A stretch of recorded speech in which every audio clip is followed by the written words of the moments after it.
Hey guys WhatsApp welcome to കിറോസ്. ഇന്ന് ഞാൻ ചെയ്യാൻ വേണ്ടി പോകുന്നത് നല്ല ടേസ്റ്റി ആയിട്ടുള്ള ഒരു ഡെസേർട്ടാണ്. ഡ്രീം കേക്ക് പോലെ ഇരിക്കുമെങ്കിലും ഇത് ഡ്രീം കേക്ക് അല്ല. ഇത് ചെയ്യാൻ വേണ്ടിയിട്ട് ഞാനിതാ 35 രൂപേൻ്റെ ഒരു ഓറിയോ ബിസ്ക്കറ്റിൻ്റെ പാക്കാണ് എടുത്തിരിക്കുന്നത്. ഇതിന് പകരം 10 രൂപേൻ്റെ ആയാലും എടുക്കാവുന്നതാണ്. ഇത് ഞാൻ പൊട്ടിച്ച് മിക്സിയുടെ ജാറിൽ ഇട്ട് കൊടുക്കുന്നുണ്ട്. വേണമെങ്കിൽ പഞ്ചസാര ഇടാം, കൂടുതൽ മധുരം വേണ്ടവർക്ക്. ഇനി ഇത് നന്നായിട്ടൊന്ന് പൊടിച്ചെടുക്കുക. തരിതരിയൊന്നും പാടില്ല. നന്നായിട്ട് ഫൈൻ പൗഡറായിട്ട് പൊടിച്ചെടുത്തതിന് ശേഷം നമ്മൾ അതിൽ നിന്ന് 2 ടീസ്പൂൺ മാറ്റി വെക്കുന്നുണ്ട് വേറൊരു ആവശ്യത്തിന്. ഇനി അതിനകത്തോട്ട് ചൂടുവെള്ളം ഒഴിച്ചു കൊടുക്കുന്നുണ്ട്. ഇതിന് പകരം പാലായാലും ഒഴിച്ചു കൊടുക്കാം. ഇനി ഇതിനകത്തോട്ട് 1 കപ്പ് മൈദ ചേർത്ത് കൊടുക്കുന്നുണ്ട് ഞാൻ. ഈ ഓറിയോ ബിസ്ക്കറ്റ് മാത്രം മതിയെങ്കിൽ അത് മതിയാകും. ഇതിപ്പോൾ ഞാൻ ഓറിയോ ബിസ്ക്കറ്റ് കുറച്ചേ എടുക്കുന്നുള്ളൂ, മൈദയാണ് കൂടുതലും. ഇനി അതിനകത്തോട്ട് ബേക്കിംഗ് പൗഡർ അല്ലെങ്കിൽ ബേക്കിംഗ് സോഡ ഇട്ട് കൊടുക്കാം. ആവശ്യത്തിനുള്ള ചൂടുവെള്ളം ഒഴിച്ചു കൊടുക്കാം. മെൽറ്റഡ് ബട്ടറോ അല്ലെങ്കിൽ ഗീയോ ഒഴിച്ചു കൊടുക്കാം കേക്ക് സോഫ്റ്റ് ആവാൻ വേണ്ടിയിട്ട്. എന്നിട്ട് നന്നായിട്ട് മിക്സ് ചെയ്തതിന് ശേഷം ഞാനിവിടെ എടുത്തേക്കുന്നത് പഴയൊരു ചായപാത്രമാണ്. ആ ചായപാത്രത്തിലോട്ട് കുറച്ച് നെയ്യ് തൂത്ത് കൊടുക്കുന്നുണ്ട്. ബട്ടർ പേപ്പർ വേണമെങ്കിൽ വെച്ച് കൊടുക്കാം. ഇനി ഈ ബാറ്റർ ഒഴിച്ചതിന് ശേഷം ആവിത്തട്ടിൽ ഒരു 30 മുതൽ 35 മിനിറ്റ് വരെ ഒന്ന് വേവിച്ചെടുക്കുന്നുണ്ട്. അപ്പോഴേക്കും നമ്മുടെ കേക്ക് സെറ്റാകും. ഇനി ക്രീം തയ്യാറാക്കാൻ വേണ്ടിയിട്ട് വിപ്പിംഗ് ക്രീം പൗഡറാണ് എടുക്കുന്നത്. ഇത് ഈ സൂപ്പർ മാർക്കറ്റിലൊക്കെ അവൈലബിൾ ആയിട്ട് കിട്ടുന്നതാണ്. അത് ഞാൻ മുഴുവൻ പാക്കറ്റും പൊട്ടിച്ചിടുന്നുണ്ട്. ഇനി ഞാനൊരു 7 സ്പൂൺ പാലെടുക്കുന്നുണ്ട്. അതും ഞാൻ മുഴുവനായിട്ട് ഇട്ട് കൊടുത്തിട്ട് മിക്സ് ചെയ്തിട്ട് ഈ ഒരു കൺസിസ്റ്റൻസി ആക്കി എടുക്കുന്നുണ്ട്. ഇനി ഇത് നമുക്ക് ഫ്രിഡ്ജിലാണ് വെക്കേണ്ടത്. ഇനി ഒരു ബൗളിൽ 2 സ്പൂൺ കോൺഫ്ലവർ എടുക്കുന്നുണ്ട്. ആവശ്യത്തിന് കുറച്ച് പാലൊഴിച്ച് കൊടുത്തിട്ട് നന്നായിട്ട് മിക്സ് ചെയ്തെടുക്കുക. ഇനി ഒരു 3/4 ഗ്ലാസ് പാലെടുക്കുന്നുണ്ട്. അതിനകത്തോട്ട് ഈ ഒരു മിശ്രിതം ഒഴിച്ചു കൊടുത്തിട്ട് ഗ്യാസിൽ വെച്ച് ലോ ഫ്ലെയിമിൽ വെച്ചിട്ട് നന്നായിട്ടൊന്ന് കുറുക്കിയെടുക്കാം. ഒത്തിരി കുറുകണ്ട, ഇത്രയും കുറുകിയാൽ മതിയാവും. ഇനി ഞാൻ വലിയ മിക്സിയുടെ ജാർ എടുത്തിട്ട് ഈ ഒരു മിശ്രിതം ഇട്ട് കൊടുക്കുന്നുണ്ട്. ഈ കുറുക്കിയത് നേരത്തെ വിപ്പിംഗ് ക്രീം തയ്യാറാക്കി വെച്ചിട്ടുണ്ടായിരുന്നു, അതും ഇട്ട് കൊടുത്തിട്ട് നന്നായിട്ടൊന്ന് അടിച്ചെടുക്കുക.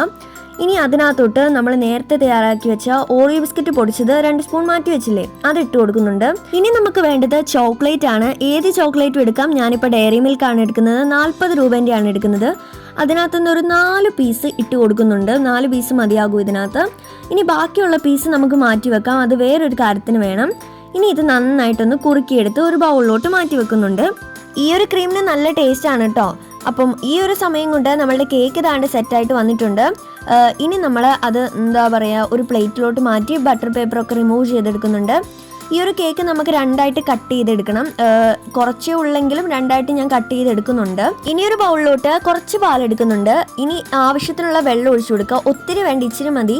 ഇനി 10 രൂപേൻ്റെ പാൽപ്പൊടിയില്ലേ, അത് മുഴുവനായിട്ട് ഇട്ട് കൊടുക്കുന്നുണ്ട്.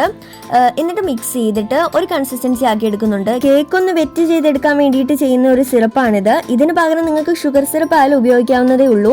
ഇതെല്ലാം കൂടി സെറ്റ് ചെയ്യാൻ വേണ്ടിയിട്ട് ഞാൻ ഡ്രീം കേക്കിൻ്റെ പാത്രം എടുക്കുന്നുണ്ട്. അതിനകത്തോട്ട് നമ്മൾ മുറിച്ച് വെച്ച ഒരു കേക്ക് ഇട്ട് കൊടുക്കുന്നുണ്ട്. ഇനി നമ്മൾ അത് നന്നായിട്ട് സോക്ക് ചെയ്തെടുക്കുന്നുണ്ട് ആ ഒരു മിശ്രിതം കൊണ്ട്, പാൽപ്പൊടീൻ്റെ. ഇനി നമ്മൾ ആ ഓറിയോ ബിസ്ക്കറ്റ് കുറുക്കിയതൊക്കെ ഇല്ലേ, അത് അത്യാവശ്യം തിക്കായിട്ട് തന്നെ ഒഴിച്ചു കൊടുക്കുന്നുണ്ട്. കുറച്ച് മാറ്റി വെക്കണം, അത് വീണ്ടും ഒരു ലെയറിൽ ഒഴിക്കാനുള്ളതാണ്.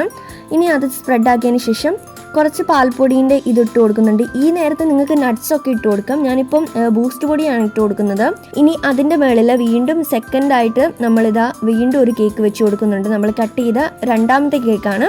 അതിനകത്തോട്ട് വീണ്ടും നമ്മൾ പാൽപ്പൊടീൻ്റെ ആ ഒരു സിറപ്പ് ഉപയോഗിച്ച് വെറ്റ് ചെയ്ത് കൊടുക്കുന്നുണ്ട്. ഓറിയോ ബിസ്ക്കറ്റ് കുറുക്കിയത് അതും ഇട്ട് കൊടുക്കുന്നുണ്ട്. ഇനി ഞാൻ ഇതിനകത്തോട്ട് വീണ്ടും ബൂസ്റ്റ് പൊടിയാണ് ഇട്ട് കൊടുക്കുന്നത്. ഇതിന് ശേഷം ഞാൻ മാറ്റി വെച്ച ഡയറി മിൽക്ക് മെൽറ്റ് ആക്കി ഇട്ട് കൊടുക്കുന്നുണ്ട്. ഇത് വേണമെങ്കിൽ ചെയ്താൽ മതി, ചെയ്താലും ഇല്ലെങ്കിലും ടേസ്റ്റ് ഉണ്ടാകും. നിങ്ങൾക്ക് ഫില്ലിംഗ് ആയിട്ട് നട്ട്സും ചേർക്കാവുന്നതാണ്. ഇനി മുകളിൽ കുറച്ച് ബൂസ്റ്റ് പൊടി വെതറി കൊടുക്കുന്നുണ്ട്. അപ്പോഴേക്കും നമ്മളുടെ ഒരു ഡ്രീം കേക്കിൻ്റെ ലുക്കായി വന്നിട്ടുണ്ട്. ഇനി നമ്മൾ മിനിമം ഒരു മണിക്കൂറെങ്കിലും ഫ്രിഡ്ജിൽ വെച്ച് സെറ്റാക്കി എടുക്കണം. അപ്പം 1 മണിക്കൂർ കഴിഞ്ഞിട്ട് ഇതിന് നമുക്ക് എടുക്കാം. ഏകദേശം 1.5 മണിക്കൂറിന് ശേഷം നമ്മളുടെ ഈ ഒരു കിഡിലൻ ഡിസേർട്ട് ദാണ്ട് സെറ്റായി വന്നിട്ടുണ്ട്. ഡ്രീം കേക്കിൻ്റെ അതേ ലുക്ക് തന്നെയാണ് കേട്ടോ ഇതിന്. അതിൻ്റെ അതേ ടേസ്റ്റ് ആണോ എന്ന് ചോദിച്ചിട്ടുണ്ടെങ്കിൽ ഏകദേശം അതെ, പക്ഷെ കുറച്ചുകൂടി ഡിഫറെൻ്റ് ആണിത്. എന്നാലും ചോക്ലേറ്റ് ലവേഴ്സിനും ഇങ്ങനെ എന്താ പറയുക, ഈ ഡ്രീം കേക്ക് ഇഷ്ടപ്പെട്ടവർക്കൊക്കെ ഇത് എന്നാലും ഇഷ്ടപ്പെടും, അത് ഉറപ്പാണ്. അപ്പം എല്ലാവർക്കും ഉണ്ടാക്കാവുന്നേ ഉള്ളൂ. അപ്പോൾ എല്ലാവരും ട്രൈ ചെയ്യുക. അത്രേ ഉള്ളൂ ഇന്നത്തെ വീഡിയോ. അടുത്തൊരു വീഡിയോയിൽ കാണാം. അതുവരേക്കും ബൈ.